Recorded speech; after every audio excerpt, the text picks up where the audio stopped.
sous la surface, avec votre seule bouée de sauvetage coupée. Pour Chris Lemon, un plongeur en mission, ce cauchemar est devenu une réalité effrayante. Contre toute attente, il s'est accroché à la vie pendant près de 40 minutes angoissantes, luttant contre les eaux glaciales et le tic-tac de l'horloge. Mais comment a-t-il pu survivre sans gaz respiratoire ni chaleur, et quelles forces l'ont maintenu en vie? L'incroyable histoire de la lutte de Chris Lemon pour sa survie dans les abysses de la mer du Nord vous laissera pantois de curiosité.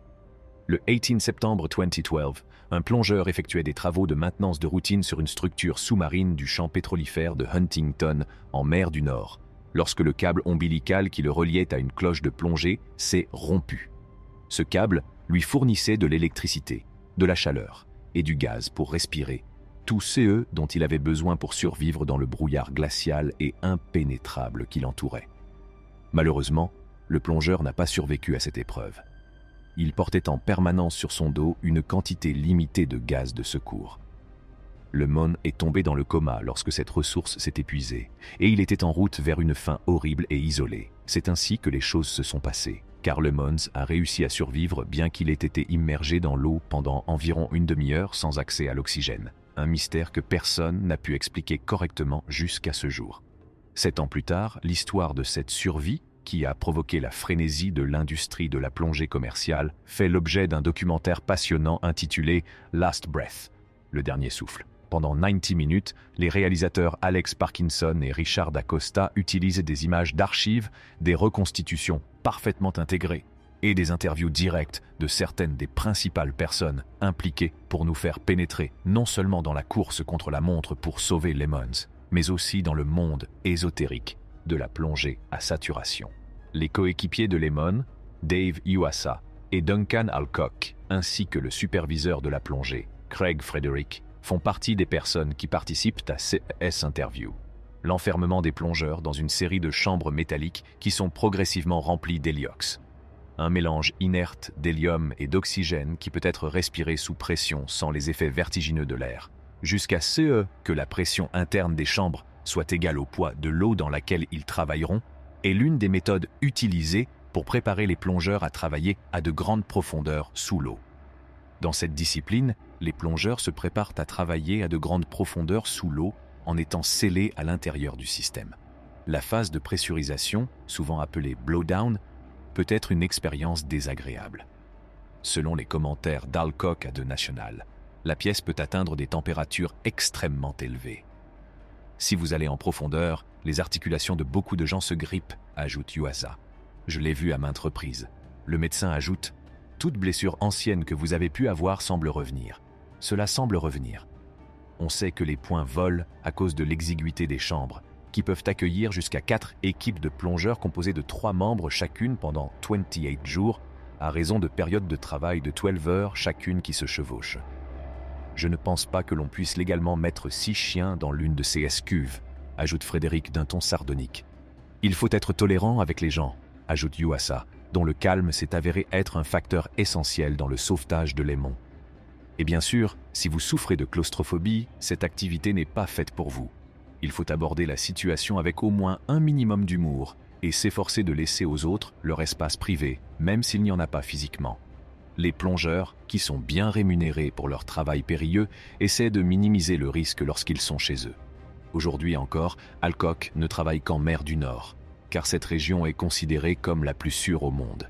Néanmoins, Yuasa maintient que il est très difficile d'assurer la sécurité, même si chaque tâche fait. Lorsque Alcock, Lemons et Yuasa ont quitté leur logement tubulaire temporaire sur le navire de soutien à la plongée DSV Bibi Topaz, ce jour de 2012, et sont descendus pour travailler dans une cloche de plongée pressurisée, personne n'avait prévu qu'alors que les 2 derniers plongeurs travaillaient à l'intérieur d'une structure de forage pour tester des vannes et des tuyauteries, le système de positionnement dynamique qui maintenait le navire en place subirait soudainement un dysfonctionnement catastrophique, le faisant partir à la dérive.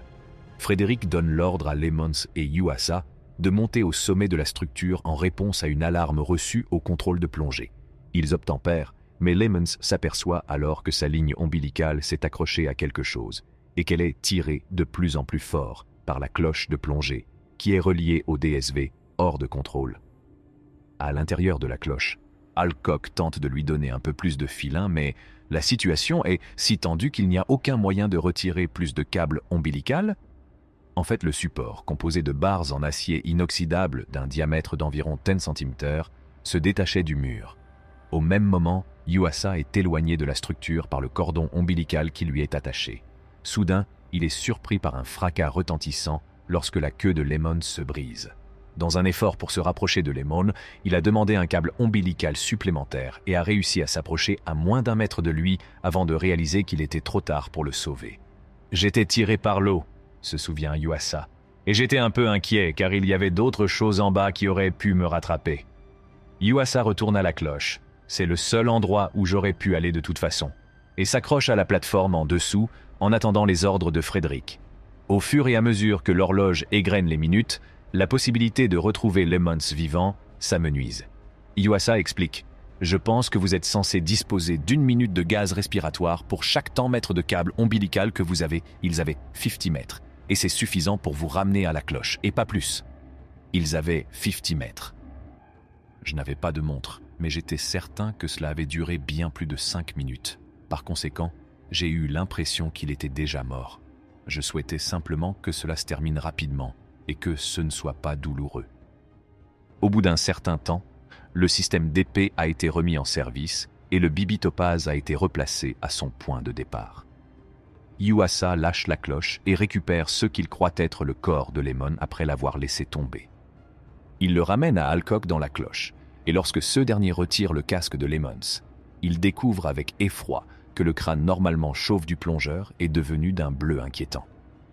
Lemons a bénéficié d'une réanimation cardio-pulmonaire de la part d'Alcock, qui a été stupéfait de voir le patient prendre une bonne respiration après l'intervention. Alcock était fou de joie, car il avait reconnu Lemons à terre et craignait de devoir annoncer à Morag, la petite amie de Lemons à l'époque, que son ami était décédé. Yuasa, quant à lui, était soulagé d'apprendre qu'il n'aurait pas à passer 4 jours dans un caisson de décompression aux côtés d'un corps décédé. Lorsqu'il s'est avéré qu'il allait bien, cela a été un énorme soulagement, a-t-il déclaré. Frédéric est d'avis qu'ils ne comprendront jamais la science qui a permis à Lemons de survivre. Mais il pense que la quantité inhabituellement élevée d'oxygène qui a été placée dans le réservoir de sauvetage de Lemons ce jour-là a pu être bénéfique. Cela signifiait que son sang avait une quantité adéquate d'oxygène, et le fait qu'il était gelé l'a aidé, parce que son cerveau allait éteindre toutes les autres parties avant de s'éteindre lui-même. Finalement, il ne s'est pas noyé, explique-t-il. Tout d'un coup, il a cessé de respirer, mais je ne saurai jamais avec certitude comment il a réussi à survivre. N'oubliez pas d'appuyer sur le bouton j'aime et de vous abonner à notre chaîne. Merci d'avoir regardé.